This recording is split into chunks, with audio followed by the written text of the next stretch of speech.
man. Give it up for Jeff Greenspan, everybody. Come on.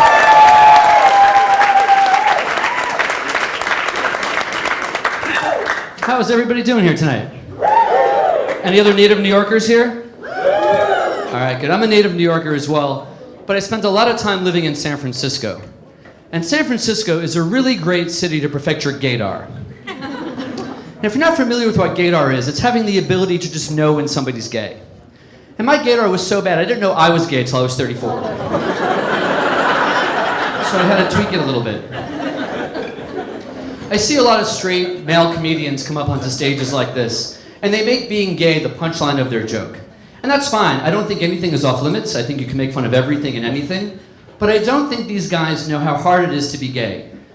Even with all the strides that we've made in this country, being a gay man today is still very difficult. Being gay means that every day, at any moment of the day, I can get a blowjob. And that's a very distracting way to go through life. Me being with you here right now means right now I'm choosing to not have a blowjob. Discipline. I was in a gay bar in San Francisco and somebody spiked my drink. I got the date rape drink. And then they didn't fuck me. Do you know how that shatters your confidence? When somebody calls an audible on your rape? It's crushing.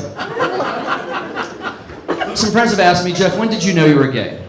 I knew after this one particular date with this woman. We were on our third date. We were back at her place. We were naked on the couch. And she was really pushing for me to have sex with her. And I said, you know, I don't think we should. It's Passover. If you use Passover as a way to get out of having sex with a woman, you're a gay man.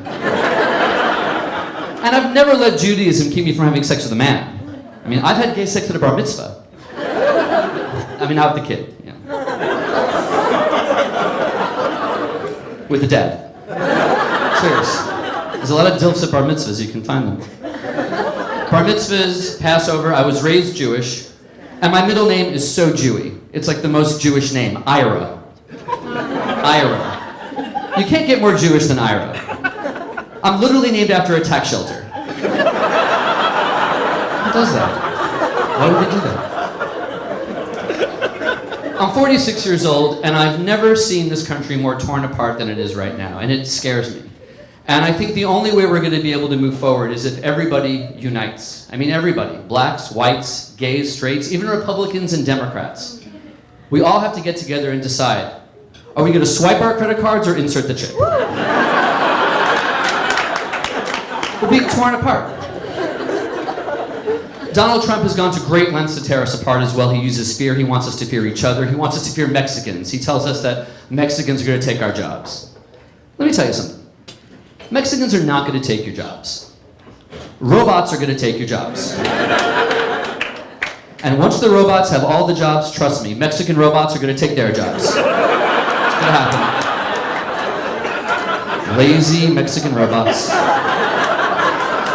Sleeping on the factory floor.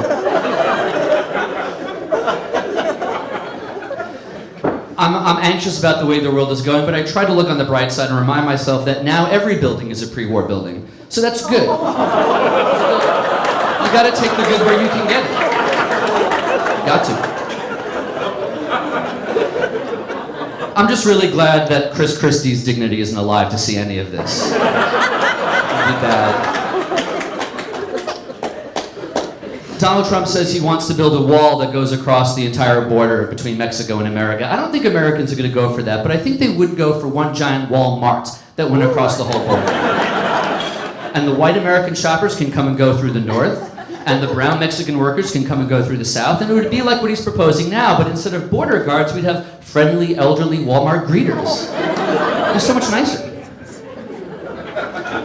I'm against Walmart in all honesty, and I hope that you guys are too, because they try to bust up the unions, and I think as workers we all have to stick together. Do you guys agree with me on this? Yeah, that's why every time I see striking picketers, I always have my Uber driver honk to show my support. You should support them. Have to support them. I don't want to bring the room down at all, but I want to share this with you guys because it's true, and because it might help somebody who's in the audience. For a long time I went through a very severe depression.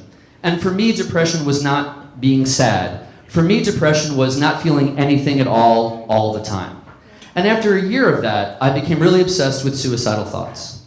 And I was convinced that I was going to kill myself. But I realized that I was never going to kill myself. And I realized that when I took stock of this one fact. Every time I get Chinese food, I get the brown rice.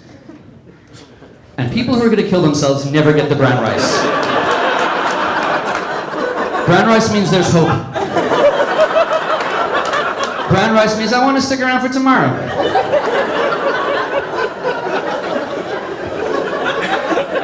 When I was going through this depression, I only had one single friend, and he was depressed too, and we were trying to help each other through our situation. And I said to him one day, I go, would you ever go into a suicide pact with me? And he said, you know, I would, but I'm in a suicide pact with somebody else. And that was the lowest. That was the lowest. I used to live in Manhattan, I don't anymore, but I used to live on 11th Street across from this place called Webster Hall, where people from New Jersey like to come in and party. And they would park their cars in front of my apartment and blast music while they pregame. And so I would go down at 1 in the morning and say, hey guys, can you keep that down? And they would say, no, faggot. But I developed a way to get them to cooperate with me. What I did is I created a fake 3-year-old daughter. And I would go downstairs and I would say, hey guys, I've got a 3-year-old daughter and she just fell asleep. Can you guys turn that down? And they would always say yes. But I'm such a stickler for story that she's now 6. And I refuse to vaccinate her. I won't do it. So it's causing all these problems at the fake PTA that I've created. I did leave New York, and I left New York because of the noise. And it wasn't the noise of the music, and it wasn't even the construction or the sirens. It was this one particular voice. It was this one voice I would hear out of multiple different women's mouths. And I'm going to share with you some of the things I overheard in the voice that I overheard them. That Chipotle is a really good one.